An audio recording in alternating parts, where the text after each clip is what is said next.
Bonjour à tous les amis, on se retrouve pour la première étape du Grand National du Trot Paris Turf sur l'hippodrome d'Amiens. Donc c'est parti pour le championnat des trotteurs français qui va se dérouler la saison creuse quand le meeting d'hiver est fini. Moi j'appelle ça un peu le poumon du trot français quand le meeting s'arrête. On revient sur les résultats du week-end.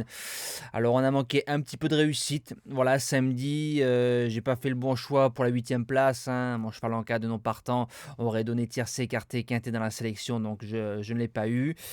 Course par course, un petit peu compliqué à Vincennes. Mais c'est comme ça. Dimanche, on a le tiercé dans le désordre, dans le quintet très compliqué d'Auteuil. On a raté le quartet à la photo. Donc pareil, manque de réussite. Et on a nos deux repérés qui rentrent sur l'hippodrome d'Agen. Donc ça, c'est bien. Alors, présentation de la première étape. C'est une étape qui a fait le plein, 16 partants. Ils sont 11 en tête et ils sont 5 aux 25 mètres. Pour ceux qui ne connaissent pas l'hippodrome d'Amiens, ça ressemble un petit peu à celui de Cabourg, mais disons que les lignes droites sont un peu plus grandes que l'hippodrome de Cabourg. Donc il faut être bon droitier, les virages serrés, ça tourne beaucoup, tracé coulant. C'est pas facile de rendre les mètres, donc j'explique un peu les caractéristiques des hippodromes pour les personnes qui ne savent pas. Ça leur sert pour faire leur jeu. Alors base gagnante, le numéro 2, Hidalgo de Noé. C'est un cheval qui fait les deux cordes. Il a 6 ans, il est régulier. Il a réussi sur un tracé comme Cabourg. Alors je considère que quand on a réussi à Cabourg, on peut réussir de partout à droite en France. Le tournoi du GNT, ça peut être un bel objectif pour lui. Il a que 220 000 euros de gains et des poussières. Gabi qui est dessus, qui le connaît bien, démarreur, suiveur. Il a affronté des bons lots sur l'hippodrome de Vincennes. J'avais donné la gagnante l'année dernière, Faradeco, à 7 ou 8 euros. J'espère donner Hidalgo de Noé. Je ne sais pas s'il y aura 7 ou 8 euros, mais j'espère le voir triompher parce que c'est un cheval que j'estime. L'opposition, le numéro 8, Elliott de Cao. Il surfe sur la forme du meeting d'hiver. C'est un cheval qui fait pratiquement toutes ses courses, toutes les distances, peut-être un petit peu meilleur sur les parcours de vitesse.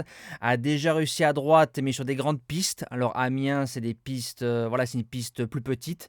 Ça tourne beaucoup. Déferré des 4, Rico qui est revenu plein fer depuis son souci physique. Il ne doit pas sortir pour moi du tiercé. On commence les outsiders. Le numéro 11, I Love Me, c'est la seule 5 ans au départ. Elle a été placée de groupe 1 et de groupe 2, donc on dit placée de classique et placée de semi-classique. Deux sorties à droite, deuxième à Mêlée du Maine et première à Argentan, c'était le cheval du jour ce jour-là avec Yuan Le Bourgeois. Là, c'est Tony Lebeller. Va débuter sur l'hippodrome d'Amiens. C'est une grande jument, mais si elle n'est pas contrariée par l'hippodrome, elle a lutté avec des très très bons chevaux. Elle a sa place dans les 5. Deuxième outsider, le numéro 3, Flash de Véli. C'est un petit cheval de poche qui dit jamais non. Alors le Flash de Véli de l'année dernière, j'aurais dit 0 de marge. Maintenant, depuis qu'on l'a redéféré des 4, depuis quelques mois, ça l'a retranscendé. L'écurie de Seberno est en pleine forme depuis quelques mois. C'est un cheval suiveur, très trotteur. Il dit jamais non, il fait les deux cordes. Il a gagné à Cabourg au papier. C'est un bel outsider. En 5e position, on commence avec les chances. Le numéro 4, Audi Partner. Alors c'est un cheval qu'on a plus vu à gauche, mais très bon droitier. Il a réussi à Cabourg, à Argentan et à Amiens, donc il a réussi sur la piste. Donc ça c'est un gros avantage. Il a affronté des lots meilleurs. Quand on fait 3e de Héros d'Armes et de Orchestro, c'est un lot supérieur par rapport au lot de mercredi. Par contre, il faut qu'il subisse la course. C'est lui, il y a Franck Nivard qui est dessus. Méfiance. En 6e position, le numéro 1, Falco des Rochers, pur droitier.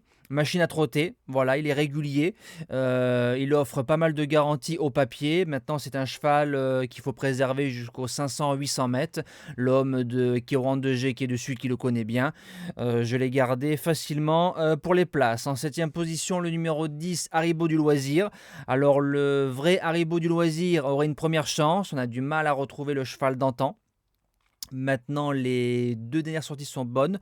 Retrouver la corde à droite ne me dérange pas, mais je pense que ce sera plus une question de sagesse et de bon vouloir du cheval pour faire l'arrivée. S'il est prêt, attention, il peut faire mal. Et je termine avec le numéro 14, Esalio Smart, déféré des 4, probablement le choix de Johan, parce qu'il drivait souvent I Love Me, je pense, hein, entre guillemets, hein, je n'ai pas absolument l'information. C'est un cheval qui a gagné à droite plusieurs fois. Il rend 25 mètres et quand je vois les 5 des 25 mètres, je pense que c'est la meilleure chance des 25 mètres. Il va devoir faire le travail tout seul. Il a battu Grâce du Dijon récemment à Vincennes avec Johan dessus, voilà, pour être 4-5e, c'est possible. En bout de sélection, en cas de non partant, le numéro 7 fait musique. J'ai longuement hésité, j'ai préféré Johan. Voilà, le driver a fait la différence sur ce coup-là. Fait musique pareil, on a du mal à la retrouver. Prend des petites places, souvent fautives, revient à droite, a réussi pour sa seule sortie à droite à Argentan, mais c'est une grande piste.